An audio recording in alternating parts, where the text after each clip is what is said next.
بيبدأ الفيلم بطيارة ورق في مدينة زحمة بترفرف والهواء بيمطوح فيها يمين وشمال، وفي نص المدينة ديت بنتعرف على سوان، بنت صغيرة عمرها 8 سنين، عينها بتلمع بذكاء أكبر من سنها بكتير، متعودة كل يوم تاخد سكة المدرسة ماشية مع صاحبها الأنتيم سوك.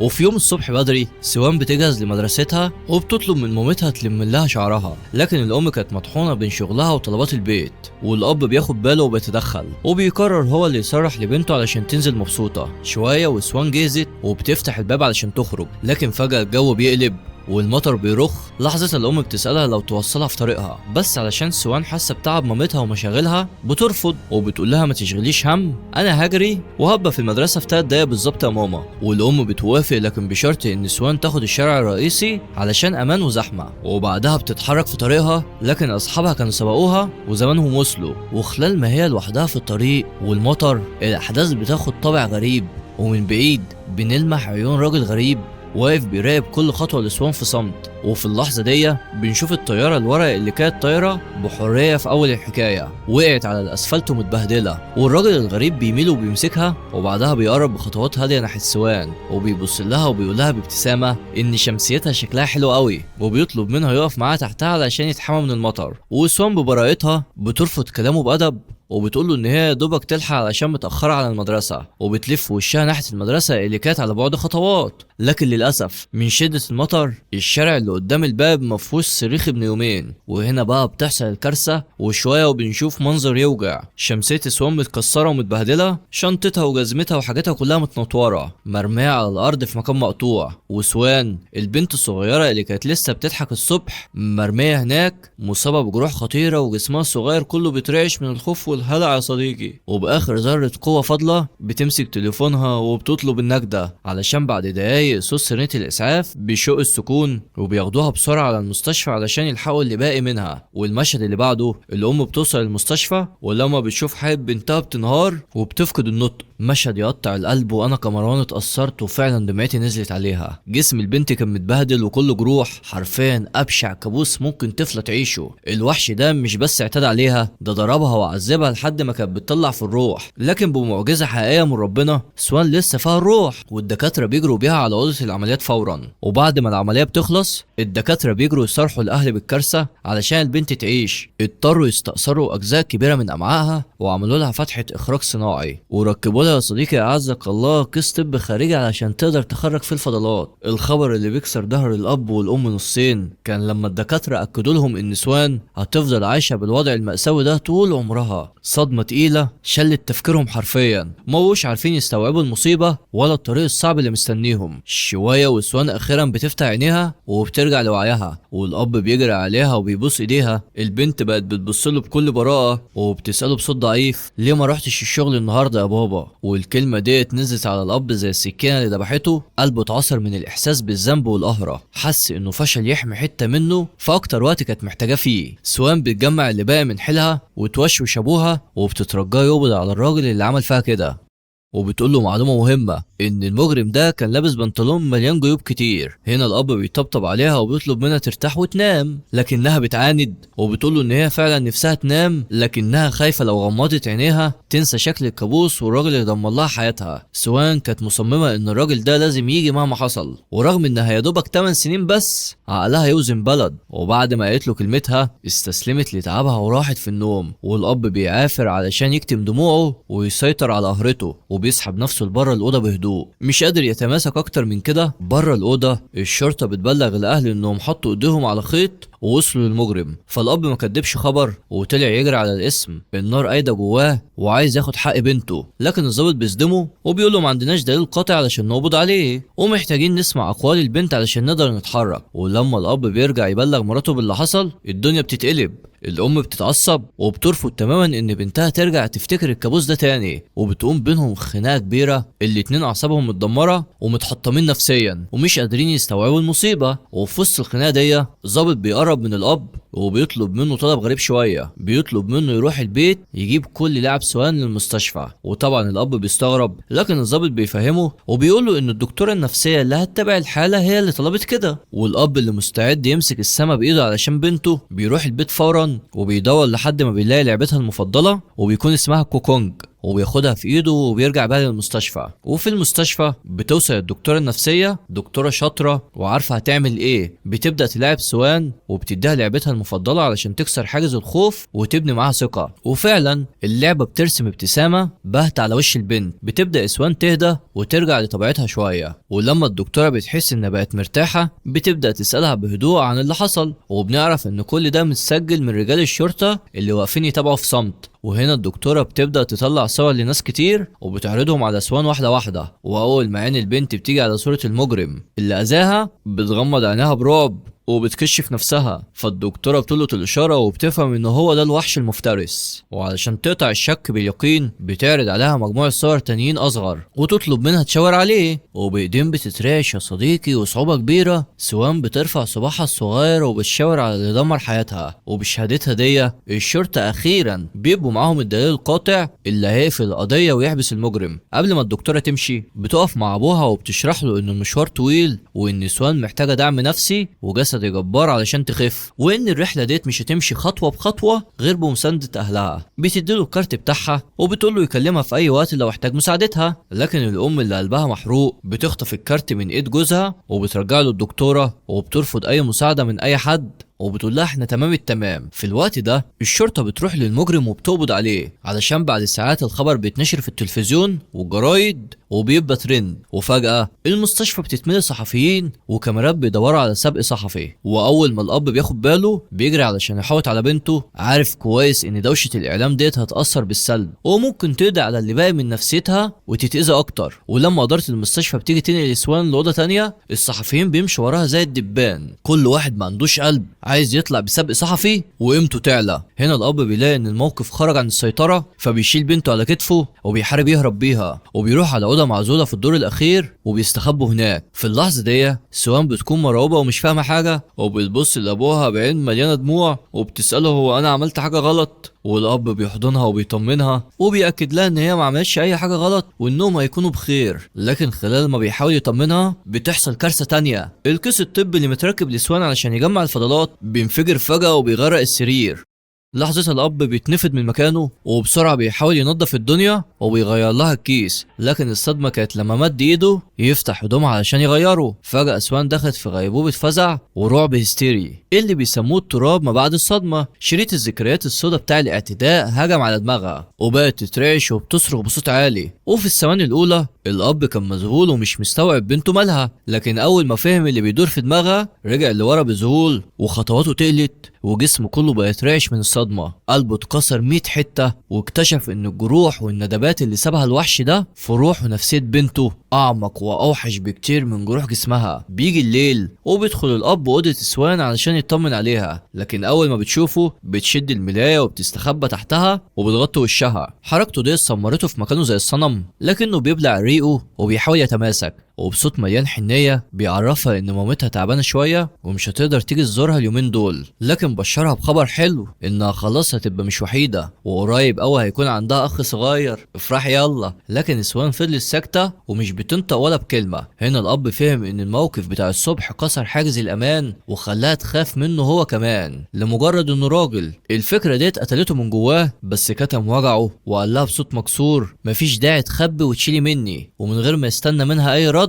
سحب نفسه وخرج من الأوضة بهدوء علشان تكون براحتها. لكن مع الوقت عداد مصاريف المستشفى عمال يرفع والفواتير بتتراكم والأب لقى نفسه عاجز ومش عارف يسد منين وفي قمة يأسه وضيقته. وبيكلم واحد صاحبه وزميله في الشغل صاحب جدع ودايما بيسنده وقت الشدة، والمرة دي كمان ما تأخرش عليه طمنه وقال له ما تشيلش هم خالص ولا هم الفلوس ولا هم الشغل، أنا هسد مكانك لحد ما تقف على رجليك والغم يتزال يا صاحبي. بتمر الأيام وبتيجي اللحظة اللي الكل مستنيها. بتبدأ جلسة المحاكمة للوحش او مش عارف اقول عليه ايه، مفيش كلمة ولا وصف يوصف بشاعة اللي عمله. قدام القاضي المجرم بيقف بكل بجاحة وبينكر كل التهم الموجهة ليه وبيقول له انا بريء يا بيه، وبيقول ان هو شغال عامل في موقع بناء ويوم الحادثة ديت كان مطبق في شغله طول الليل، ولما رجع بيته الصبح شرب خمرة ونام وما يعرفش اي حاجة عن المصيبة دي. لكن الشرطة كانت جاهزة بالتقيل وقدمت للمحكمة ادلة جديدة كشفوا ان دم سوان كان مالي هدومه. ايوه بقى عفارم عليكم، ده غير ان عينات الطين والرملة اللي اتاخدت من مسرح الجريمة طلعت مطابقة بالملي مع الرملة اللي كانت على جزمته. والمجرم لما لقى نفسه بيتزنق حب يلف ويدور في محاولة يأسة، وادعى ان جزمته ديت كانت مسروقة، وبقدرة قادر رجعت ظهرت قدام البيت عادي قبل ما البوليس يقبض عليه على طول. ده كمان بيتهم الشرطة انهم بيلفقوا له التهمة. وفي وسط القاعة دي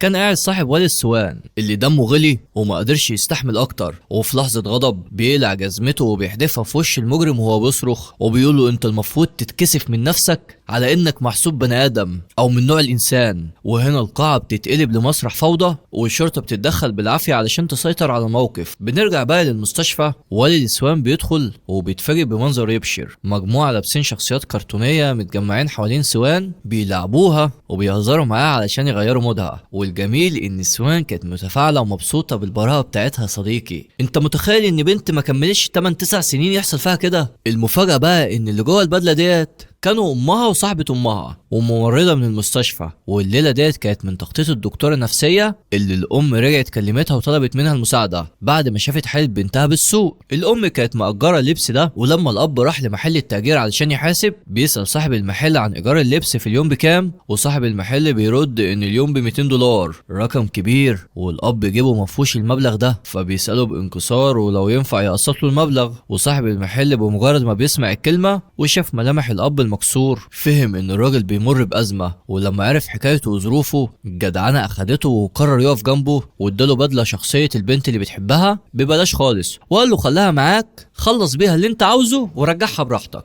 والمفروض يعني يا صديقي نعمل له لايك وكومنت ونسند بعضينا كده كلنا حبايب. اظن فاهمني. ابو سوان بيلبس البدله الكرتونيه وبيدخل على بنته الاوضه، واول ما عين سوان بتيجي عليه بتطير من الفرحه بتجري تستخبى في حضن الكرتون بتاعها المفضل وهي بتضحك من قلبها، ووشها اللي كان مطفي رجع تاني ينور من جديد. تاني يوم الصبح الدكتورة النفسية بتدخل لسوان وبتقعد تدردش معاه شوية، وفي وسط الكلام بتفتح معاها موضوع المدرسة وبتقول لها ان اجازة الصيف خلاص بتودع واول يوم في المدرسة قرب، وبتسألها بحذر ايه رأيك نرجع للمدرسة تاني. لكن سوان بترفض الفكرة ديت تماما وبتكون متأكدة ان كل اصحابها في المدرسة عرفوا باللي حصل لها، وبمجرد تخيل ان هي تقابلهم وتقف قدامهم بيخليها تموت من الكسوف والاحراج. وبتحكي للدكتورة ان هي حاسة بالذنب لانها عطلت باباها ومامتها عن شغلهم وعارفة كويس ان عداد مصاريف المستشفى شغال ما بيرحمش. رغم كل اللي فيها البنت عندها دم وحاسة، رغم انها المفروض ما تفكرش في حاجة زي كده وان اهلها بيطلع عينهم علشان يسدوا الفواتير دي. سوان مش عايزة تبقى عبء عليهم وبتعترف بوجع ان المدرسة وحشتها جدا، لكن المرعب من انها ما ترجعش طبيعية زي الاول. وبعد يومين بيجي قرار خروج سوان من المستشفى والاب والام بيروحوا علشان يستلموها، لكن سوان لسه متجنبة تماما انها تحط عينيها في عين الاب. وخلال طريقهم للبيت الاب بيفهم خوفها فبيحط ستاره تفصل بينهم على امل انها تحس كده بامان اكتر. لكن شويه والعربيه بتعدي من قدام المكان المشؤوم، المكان اللي حصلت فيه الجريمه، وهنا حاله سوان بتنعكس في ثانيه وبتبتدي تنهار. الاب بيحس بوجعها وبيفهم السبب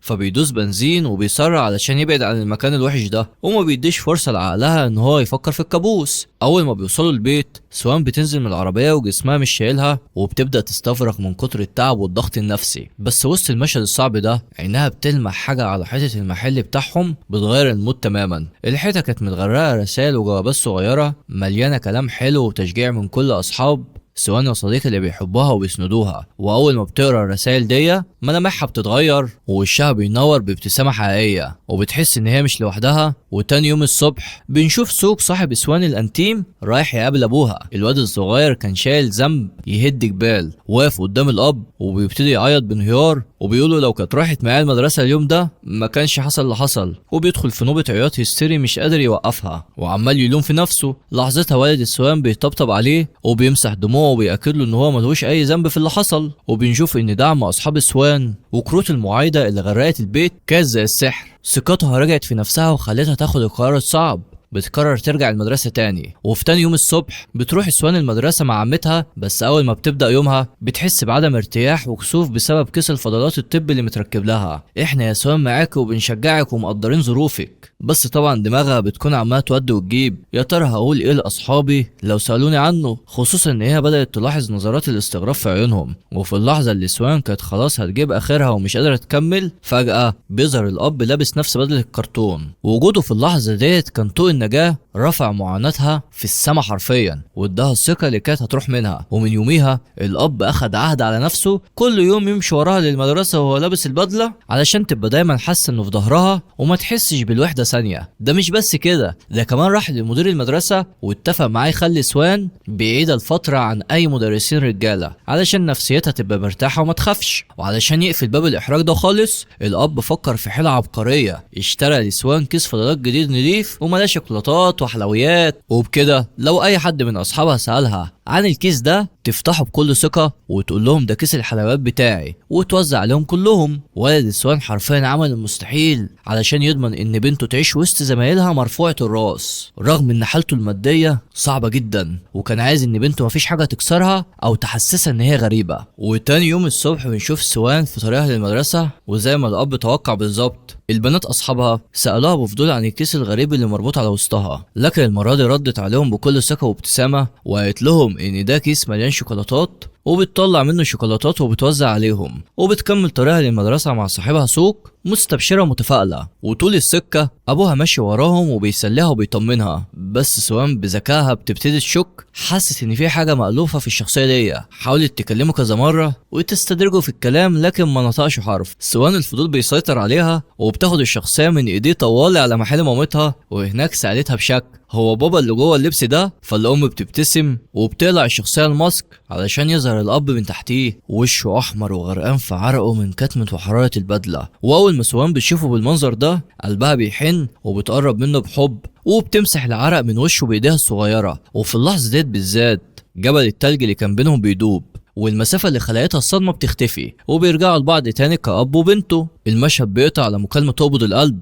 ضابط الشرطة بيطلب يقابل أبو سوان ضروري، ولما بيروح له الضابط بيصدمه وبيعرفوا موقفهم في القضية بدأ يضعف، وده لأن المحامي بتاع المجرم شيطان خلاه يدعي إن هو مريض نفسي ومش مسؤول عن تصرفاته، وقدم ورق للمحكمة بكده. والحل الوحيد علشان القضية ما تتقفلش إن سوان بنفسها تقف في المحكمة وتشهد قدام القاضي. لحظتها الأب حس إن الدنيا بتضيق بيه، لأنه عارف كويس إن وقفة بنته في المحكمة هتدمرها، ومش ده الطريق اللي هيجيب حقها. ومن كتر الضغط وقلة الحيلة الأب بياخد قرار مجنون، بيروح السجن علشان يقابل الوحش ده وش لوش، ند الند يعني. المجرم بيقابله ببرود، وإن الجريمة البشعة ديت ما يعملهاش إلا حيوان مفترس. بس في نفس اللحظة بيبص للأب بخبث وبيعرض مساومة رخيصة، بيقول له أنا ما عنديش فلوس دلوقتي، بس أنا أول ما أخرج من هنا هدفع لك كل اللي تطلبه. هنا الأب بيلقطها وبيفهم إن الراجل ده بيمثل، وإنه فاكر كل تفصيلة وكداب في قصة فقدان الذاكرة دي. والمجرم ما بيسكتش، ده بيبقى بيجح أكتر وبيهدده عيني عينك، وبيقول له أنا كده كده طالع قريب وممكن أعمل اللي عملته ده تاني عادي. الكلمة ديت بتنزل على الأب زي النار، الدم بيغلي في عروقه، وفي لحظة غضب بيمسك كرسي وبينزل تكسير في الازاز العازل ونفسه يطوله ويخنقه. وبعد ايام بنروح لقاعة المحكمة والمجرم واقف في القفص بيدعي البراءة، لكن المرة دي البنت بتدخل القاعة علشان تواجه الكابوس بتاعها، وبشجاعة غير طبيعية بتشاور عليه وبتقول له يا بيه هو ده الشخص اللي عمل معايا حاجات وحشة ودمر حياتي زي ما حضرتك سمعت كده. والمحكمة بتقتنع، خاصة ان هي تاني مرة تتعرف عليه، وبتحكم ان هو مذنب اخيرا. لكن الصدمة ان الحكم كان 12 سنة بس، 12 سنة قصاد طفلة حياتها اتدمرت للأبد. لحظتها القاعة بتتقلب لبركان غضب، والناس كلها مش مصدقه اللي بتسمعه، وابو البنت بيفقد السيطره تماما وبيندفع زي المجنون ناحيه القفص علشان يقتصه بايده. لكن قبل ما يوصل له البنت الصغيره بتمسكه من هدومه وبتبكي وبتترجاه وبتسحبه علشان يرجعوا بيتهم، وبتقول له يا بابا انا مش عايز اخسرك، ما تعملش كده. ولحظتها الاب بيتسمر مكانه ومشاعره بتتكسر وبينهار في البكاء، وبياخد بنته في حضنه وبيضمها بكل قوته. بتعدي الشهور وبنشوف الام وهي شايله بيبي جديد، وسوزان اخيرا بقى عندها اخ صغير. اخيرا الفرحه رجعت تنور البيت، وكل حاجه من بره تبان ان هي رجعت لطبيعتها والايام بتداوي. لكن الحياه من جوه كانت مختلفه. تحت السطح الجرح كان لسه بينزف، سوزان لسه بتسيب المدرسه وتهرب قبل ما الحصه تخلص، لان الكابوس للاسف لسه عايش جواها ما فرقهاش ولا لحظه. لكن رغم كل الوجع اخاها الصغير اداها طاقه نور وامل جديد. أمل بتتمسك بيه علشان تعرف تعيش، وبكده تكون رفعت الجلسة. لو فاكر إن ديت أقوى قصة ممكن تشوفها، يبقى أنت متعرفش حاجة عن الفيلم اللي هيظهر قدامك ده. دوس عليه ويلا بينا.